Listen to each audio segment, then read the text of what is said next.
The biggest addition to Madden 25 as well as College Football 25 is the switch stick on defense.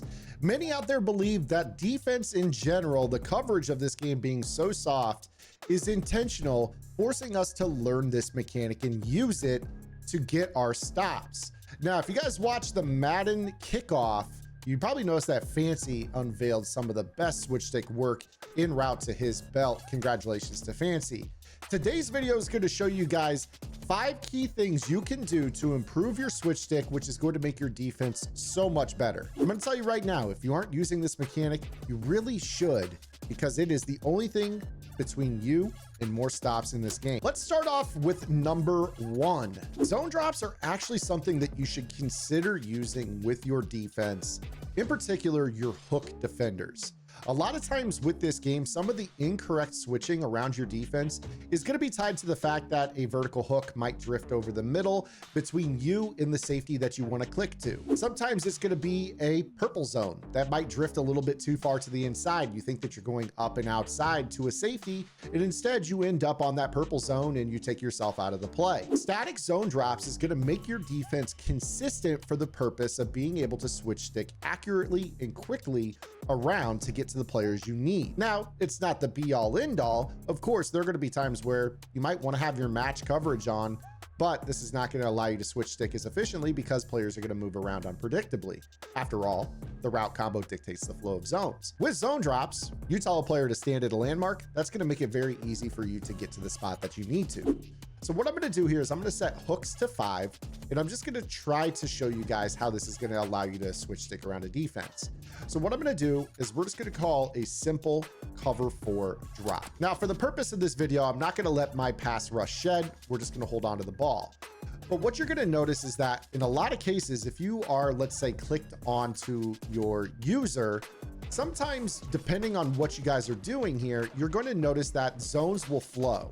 And if a player, for whatever reason, drops too far back and you try to switch stick off of him, this could lead towards not being able to get to that hook that you were otherwise kind of expecting to be able to get to. So the levels at which you are standing, but also the level at which the player that you are trying to switch stick to is very, very important. For some players, this is going to be a real problem because maybe in one situation you're thinking, all right, well, I want to switch stick over to that other linebacker, but he drops too far back. So you have to click up and left rather than just straight left. This is going to be really important because these milliseconds around your defense are going to impact whether or not you can get clicked onto a player fast enough. This is also super important when you're trying to deal with, for instance, getting from a linebacker to an outside deep zone. Let's say, for instance, maybe you are trying to defend a corner route and you have your flat zone defender set to, let's say, 20 or 25. And with this particular defense, you want to make a switch over to that outside defensive back that's over the top of this zone. Well, sometimes that hard flat defender is going to get in that diagonal lane where you're expecting to get up to that top safety Gilmore, that outside corner Gilmore, but because he flows into that area, that makes it so you're 2 clicks away. So that's going to be a situation where you have to understand that your zone drops, based off of where they flow, this could create a 2-click situation in an example where you might want to make 1 click, which brings me to point number 2 in this video. But before I make that point, make sure you guys are subscribed right here to the channel, hit that notification bell, and drop a comment below. If this video helps you out, let me know in the comment section so it reaches other players just like you who are looking to get better at Madden. Point number 2, 2 clicks is better than 1 gamble. I see so many players that will be usering on, one side of the field, and they'll try to make a super precise switch stick, maybe to a top side safety. They'll think, oh, up and to the left. And sometimes that's great, but other times you're going to end up in a spot where you accidentally get clicked onto your teammate. Let's say in a situation like this, you go up and left. Well, if you somehow get pace instead of buying them, you might take yourself out of the play. So this is going to be a situation where rather than gambling on a switch stick, if you have a plan pre-snap, you can say, all right, well, if I want to get up to that top left safety for sure, why not instead go ahead and go up left to get there rather than try to go through 2 players and be super precise? Because again, if you have 2 points and someone else drifts in between that line, that could screw you up.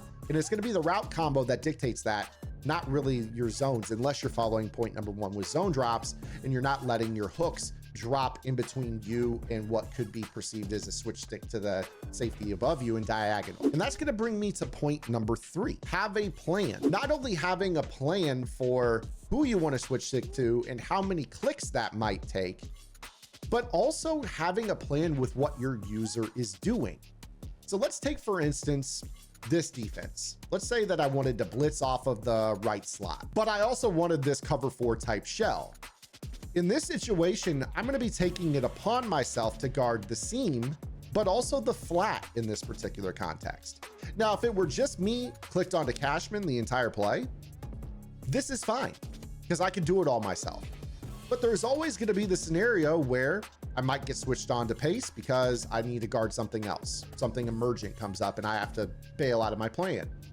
You want that backup plan. So ideally, what would you want Cashman doing if you had to switch off? Well, me personally, I'd rather him return to the flat because I'm going to be lurking the middle and then going to the flat myself. If I'm in the flat myself, I'm already there. Great. But if I have to switch stick off of him at that point, I kind of want him there to begin with. I'm going to be clearing the middle of the field before I go to the flat. So chances are they're not going to throw in the middle of the field unless it's super, super late in the play and I'm already in the flat to begin with. So wouldn't you rather have him going to the spot that you would want the AI to guard if for whatever reason you got switched on to the wrong player? Think about what your player is going to be doing after you switch stick off. So what this is going to allow me to do is go and lurk, and then I can switch stick off, and now he's in the flat, rather than returning back to the middle of the field like you might have if I were to not change his assignment. So let's say I were to do this and go out here, and then I switch stick off. Well, now he's going to drift back over the middle of the field, and the longer they hold the ball, you're going to see that that flat becomes open. So think about what you want to do. This could also be used from a more, I would say, hybrid example. Let's say, for instance, I'm expecting DJ Moore to run a post route over the top, and then we have some sort of pull route, and then maybe, you know, this drag combo or something in the middle of the field. With this situation, I might say, all right, well, I'm going to try to bait DJ Moore, and, you know, maybe I'll cross man the tight end with pace. In this situation, I'm just going to clear the seam and I'm going to switch stick off. So we do something like this, and then boom, what's he going to do? He's going to go cross man DJ Moore, and there he is for an interception or a pass breakup. Think about some over adjustment type things you could do with your switch stick that can make your defense even more confusing to your opponent after you switch stick off of your player. This could pay huge dividends for you when you guys are wanting a key stop on a 4th down, to have your user do something and then you switch stick off of him and he carries out a completely wild assignment by manning up somebody super late in the play. This is advanced defensive tactics that could really help you guys out no matter what defense you're in. My next point is going to be one that I've seen a lot of people complain about. This is, I'm switch sticking onto a player, but I accidentally switch stick onto them and I take myself out of the play. Take, for instance, this particular clip right here, where I think that I'm switching on to somebody that I could go to the sideline, and it instead gives me my safety. Believe it or not, in your gameplay settings, you could actually go in and choose to use the switch assist. This switch assist is actually such a good thing to utilize, because what it will do is it will prevent your player from basically running away from the play unless you are really aggressive with it, because the first couple steps after you click onto them is going to be what that assignment would do anyways, and then it cedes control to you as the user. If this is something you do very, very often, you will notice that this will be less egregious when you activate this switch assist. I'm not a big fan in general of overall pursuit angles in this game, so sometimes switch assist in the context of you're clicking onto someone to guard an outside run or a throw to the flat and you want to cut off the sideline, sometimes this can backfire. But I'll tell you, in the coverage, in particular the switch stick realm, this is actually a nice thing to have, because a lot of times you have that moment where you're like, oh no, I'm on the wrong guy, but he doesn't take himself out of the play nearly as much. Again, if you're completely unaware who you're switching onto, this is a nice thing to have, and it will help, you know, not make your blown coverages as drastic when you guys switch stick accidentally. And also in that same vein, I want to talk about one more thing. Actually hitting the stick with your thumb and dragging it is kind of a long keystroke. It can be done quickly. I mean, don't get me wrong. If you have a plan, you could go boom, boom, and you're now on your outside quarter, and it can be nice, and you can get around your defense pretty quick. But if you guys have a competitive controller, take for instance, I believe they're called PlayStation Edges or the Elites. They have these paddles that are on the back. You guys have the ability to go in on those paddles and map right stick directional inputs to these buttons on the back. This is beneficial because you can keep your right thumb on the different buttons, whether it's play ball, play receiver, SWAT for your coverage, without having to move it from the thumbstick up to the face buttons. Again, all these little things make a difference. Now, I'm not telling you to go out and spend $200 on a controller unless you're super serious about being elite at this game.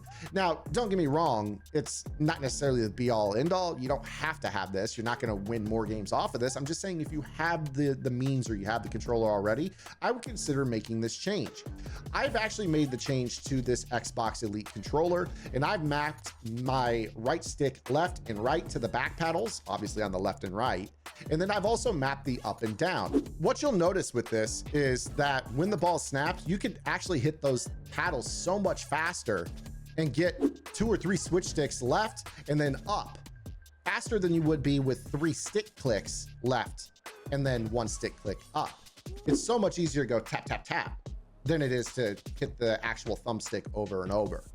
You guys will want to practice this to get better at it, but I promise you this is something that can help you if you have a competitive controller. So I hope that this video has helped you guys out with understanding how the switch stick works, how the different flows of the routes can dictate how zones can get in between you and an intended switch stick player, ideas for secondary coverage options for the player that you're controlling once you click off of them, and having a better plan pre-snap. You actually need to think about this every snap about what if I need to get to this guy? What if I need to get to that guy? What is the best means to do this? And lastly, what should my user do once I'm off of it? But I hope this video helps you guys out. It's definitely helped me out when I've made a more concerted effort to think about these things. And we'll see you guys tomorrow. Until then, this is Zan. Get the lab and good luck.